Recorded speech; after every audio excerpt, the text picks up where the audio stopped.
Now, Gobby One, don't you like shooting bullets? Have you ever shot a gun in your life? Yes, of course. At Sandhurst, we used to have quite a lot of training with our rifles, which are SA-80s. I wasn't too bad, actually. You aren't too bad, actually. All right, now listen, I got a question. I don't understand why you chose that music when you're going to have my music and a little party music, because you're like a lot of fun. And it's this stiff This is how we roll. This is how we roll. Ooh, ooh, ooh, ooh. You don't know why I didn't choose that? Wait a minute. Do that again. How does the song go? Goes, this is how we roll. This is how we roll. Ooh, ooh, ooh, ooh. Like he ran out of, he only had a few lyrics in there to start with, and then he ran out real early and just went to vowels. I don't call that much of a song. Well, okay, so you prefer the British marching, stiff, uptight palace version. Well, correct me if I'm wrong, Mr. Hannity, and I respect that this is your show, but we did agree that the music would be for my segment, and that's my music, and somehow you're imposing your music on my segment. No, I'm trying to give you an option that will make you a lot cooler and hipper in America than that uptight British, whatever you want to call it thing. You know what's funny? I got beaten up this week. Rude. I know. Can you believe it? People attacking me like they do you in Britain.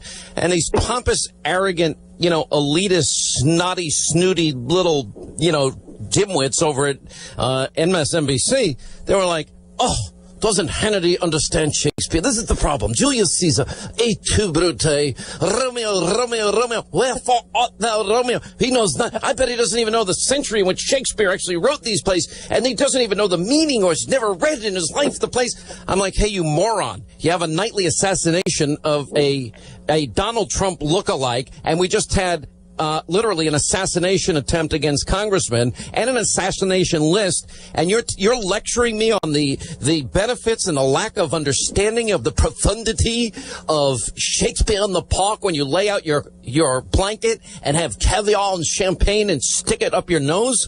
I honestly can't take these people. It is very popular, that way of, it's here all the time as well, that split. So you've got London and the people that voted Remain, and the people that want to vote for Labour, for people that are giving away money to kids, like free tuition, free this, like there's some kind of cash cow in the sky, kind of weeing money on people. They all say that they're the intelligent ones, the intelligent elite, and that the rest of us are too stupid to even know what we voted for. And it's a similar way of thinking that you have over there, just because we want to disrupt a ridiculous performance of a pathetic play that should not be allowed.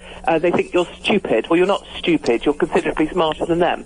Well, I'm certainly more successful than them. Number one, I make more money than them, if that's any measure of success. Listen, I'm going to tell you, Katie, for me, as a guy that grew up kind of blue-collar, middle class, lower middle class, and my parents didn't have any money, but they sacrificed everything to send us to Catholic schools and a seminary for high school. And I got to tell you something, the average person out of work, the average person that's on food stamps, the average person that can't find a job and is in poverty, they don't give a flying rip about caviar, blankets, champagne, and the profundity of et tu, Brute, and an assassination attempt on the president. I didn't know Julius Caesar had anything to do with Trump. Absolutely not. And it's that, we have it here at the, say, let's go, the Opera House, or any of the sort of highbrow, as I would call it, versus, my family, the family I grew up with as well, regular people, regular British people who just want to stay happy and healthy, and they want the best for their family. They don't give a stuff about all this stuff that the Londoners, the intellectual elite, they just bathe in their own self-importance at these events because it makes them look even more clever, whereas the rest of us look at them, point and laugh. Well, listen, if somebody appreciates Shakespeare, that's a nice luxury to have in life. Like, for example, I know that there are parents that have their kids studying violin and the piano and the arts, and they take artistry and all of this stuff. That's all great. But for the average person that's struggling to put food on their table, pay for a roof over their head, and have a decent car, and maybe take one Disney vacation every 5 years, you know what? They don't give a flying rip. And I'll be honest, I have no respect for these people, that they don't respect the people and the struggles that most people go through. They're a bunch of overpaid, spoiled brats in this business I work in. And you know what? I despise them all. I don't like any of them, except you. Oh, you're so sweet. Well, I love you too, but I agree with you entirely, of course, you know, the Liberals that we have, and they are liberal fascists, of course, as well, it strikes me they're always the ones preaching to us, you know, about open door immigration. We should, you know, they're the ones holding the signs, welcome refugees. They're the ones sort of chiding people like me who say, no, we're full up, we can't take any more.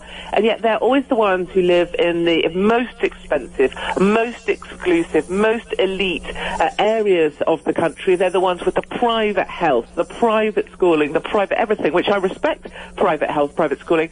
But, you know, of course, that means that they do have the liberty of being somewhat distant from these people that they are inviting into where we live. You know, it's a very different thing. They live in this island. It's very clinical, and it's very clean and very sterilized. Where we live, we've got these people living in amongst us, and we're the ones that have to put up with the fact that they say, refugees welcome. You know, it's such a good point that you're making. You know, I know that you had yet another attack in Great Britain just, a day or so ago, and a man took a van and smashed it into Muslims as they were leaving a mosque at 2 a.m. in the morning, and he said he wanted to kill all Muslims, and that he was proud of what he had done, and he even blew the crowd a kiss as he's taken away. You know, there are sick people on all sides here.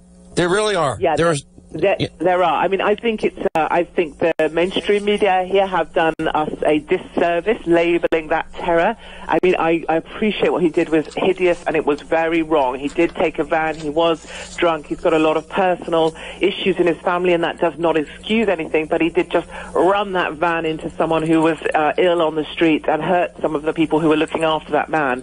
It has been reported slightly cynically, I think, by CNN and others, and no one was killed by the van. That gentleman was very poorly on the floor. He'd fainted at a bus stop. But I take the point that there is problems on all sides, and what we see in the London in particular is just an endless volley of knives, of stabbings, of, you know, we had the nursery worker stabbed. Well, it's the same thing. It's the same, Katie. There was an attack today in Michigan, yes, where a cop was stabbed, and, you know, the guy's screaming Allahu Akbar. And how many times have we seen this headline, both in Great Britain, Europe, and the United States? Absolutely right. We had two more incidents. Whilst the mosque incident was happening with the white van, we had two more Allahu Akbar incidents happen just in that time period. I started a new campaign, actually, for our London Mayor, Sadiq Khan, and it's on my Twitter feed. It's safer to be in Syria, which I think is the new campaign message for London as we promote it on the international stage. But actually, don't come here. It's truly terrifying, and it is safer to be in Syria. You know, that's such a sad thing. And when you really think and deeply think about the idea, when Piers Morgan confronted the London mayor about allowing people from Great Britain, and they go fight for ISIS in Syria, and then they come back to Great Britain, and you don't know where they are, or you allow, the jihadi living next door. And you got video of him, you know, on his knees, Allahu Akbar, and holding up the ISIS flag, which represents death and destruction, and a culture of death and destruction and terrorism. And I'm thinking, you didn't arrest this guy? You didn't throw this guy out? Absolutely. And, the other kind of sickening thing, I appreciate that, having spoken to many of my Jewish friends here, very hard for people in London who, our Jewish friends here already feel it's a difficult climate to operate in. They already go around with, caps on and things so that they aren't identified as being Jewish. The London mayor allowed for a large protest demonstration through the centre of London where people were waving the flags of Hezbollah and Hamas, small children with the Hezbollah flag, parading through the streets in favour, obviously, of Palestine and anti-Israel, but allowed to parade that flag through the streets, the flag of a terrorist organisation. And then, of course, the white van hit someone outside the mosque, and our mayor is back there saying we will not tolerate terror on our streets. But, of course, he allowed that parade to happen using that flag, which, of course, is highly, highly offensive to so many. So it's we're a tale of so many cities and a tale of so much hypocrisy from our leadership. It's hard to know where we're at right now. What's going to happen as a result of your recent elections and Theresa May? Well, we just had the Queen's speech today, where the Queen comes to the House of Commons and reads out the kind of parliamentary programme for the next 2 years. And unfortunately, because Theresa May did so very, very poorly in the election, she didn't even get the majority she needed. She basically ripped up all of her manifesto, all of the pledges. If you imagine Trump on the campaign trail, imagine him standing there when he got into power and ripping up everything he promised. That's essentially what happened today. And we ended up with this horrible scenario where our beautiful, brilliant, amazing 91-year-old Queen sat there like a true trooper in Parliament reading out the dullest Queen's speech of all time, which contained virtually nothing and mentioned things like car insurance. That woman, 91 years old, has served this country for 65 years solid, and the best thing that our pathetic politicians could give her to read was some documents about how we're going to change the way we look at car insurance. Honestly, Sean, I could have thrown my blooming underwear at the TV in horror. You wear bloomers? Is that what you said? Bloomers underwear? I didn't hear you. They are huge. They go out from the waist down to my knees and just overhang my leg hair. They are huge. You know what? I got to bring you to the States, and we got to we got to Americanize you just a little bit with your music selections. Oh, totally.